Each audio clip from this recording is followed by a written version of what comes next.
is forexbrokers.net, and this one refers to the importance of a top-down analysis.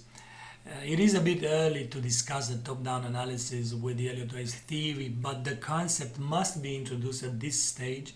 The info that you see on the screen may look a bit confusing and overwhelming, but at the end of being part of this Trading Academy and graduating, if you want, quote unquote, or reaching the end of it, then it will become clear by putting together all the info in all the articles dedicated to the Elliott Theory. A top-down analysis always begins with the bigger time frame.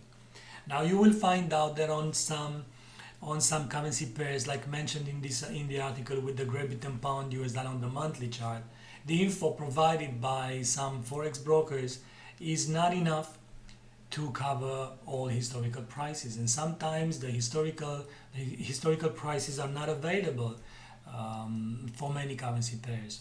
For instance, the MetaTrader offers the chart on the monthly chart on the monthly time frame for the Great Britain pound US dollar only since 1990 something.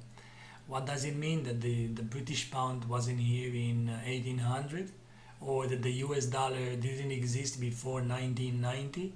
No, it simply means that the data is not there. So make sure you first gather all the available data that you can get your hands on, and then try to analyze it, be it on a piece of paper, printing the information on the yearly data on a piece of paper, or on an image using Paint or something, computer software that help you identify the cycles, and then you bring that information on the lower time frames or on the bigger time frames like the MetaTrader here on the monthly chart. In the case of the Euro US dollar, we are lucky here because we have all the historical data of the Euro and the US dollar. The Euro US dollar as the common currency was introduced only in 1999 all the way to here, but it doesn't mean that it didn't exist earlier. It didn't exist in the form that we know, but earlier it was known as ECU, and this is how it moved, or the moves on the Euro and the US dollar of all the currencies, national currencies that were part of the Euro and the US dollar, that are part of the Euro now, and how they moved against the dollar prior to the Euro introduction. So what do we have here? We have an impulsive move. Now you know how to read an Elliott chart.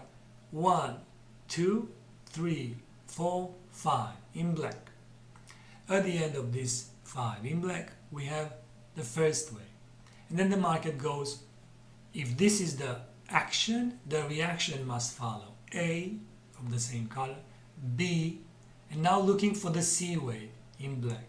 By no means this is an illustration that the Euro US dollar will fall to 0.56. It is just an example. So A, B, C.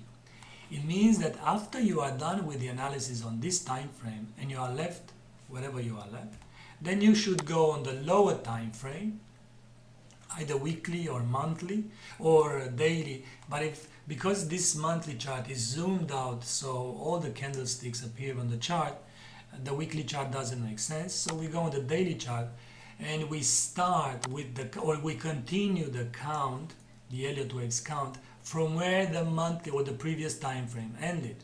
This is the B wave here. So we go here from the end of this B wave on the right side, from the end of this B wave on the right side, and then we continue on this time frame.